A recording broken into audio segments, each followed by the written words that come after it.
Bugeye guys. We're gonna go underneath this beautiful car called Jessie and look at something that few people talk about. This is the air flap. Let's see if we can get a good eye on this. This is where on the back side is the heater plenum and the air is exiting here.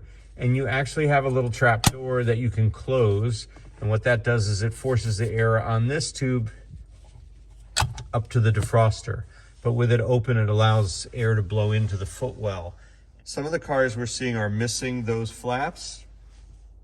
We sell them in our parts catalog. So if you need one, let us know. We'll be happy to help. Here's the air plenum. It's right under that heater box.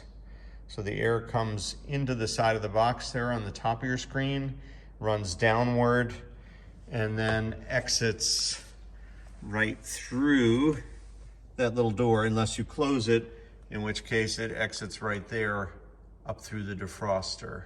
So if you want to get your heater set up in the right configuration, that's what it should look like. We have those tubes for the defrosters.